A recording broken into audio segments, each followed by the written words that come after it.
showman! Så da skal vi gjøre klar for en ung mann, og han har gjort det svært på filippinsk TV.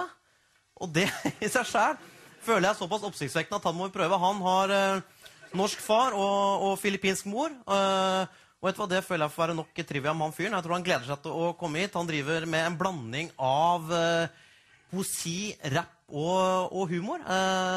Og det ser vi ikke så mye av på norsk TV. Så bare gi han en varm applaus. Daniel Ytterdal!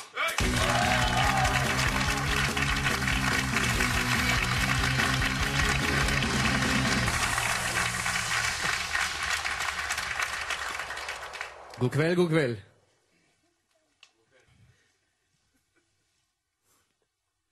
Ingenting er sjokkerende lenger. Det er 2010, mann. Du vet det stemmer. Har ikke noe du skulle si, mann. Fy faen.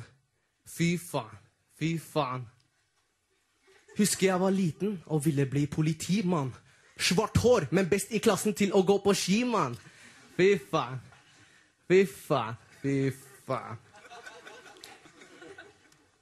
3:30 på natta. Står på gata og slår lensmann. Så kommer lensmann og spør. Slår du lens, gutt? Nei, jeg slår lensmann. Ikke kødd med meg nå. Ikke få meg til å slå en lensmann. Mann. Lensmann manna seg opp. Jeg sa, fuck deg, jeg stopp. Fy faen, nå blir det bot. Eller blir det natt i kasjott. Fette rakkeren. Fette rakkeren. Fette rakkeren. Fy faen. Fy faen. Takk for meg.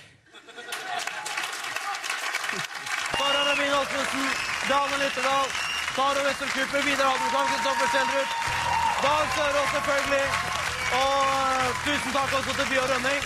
Da bukker vi, folkens. Takk for i kveld. Ha det bra.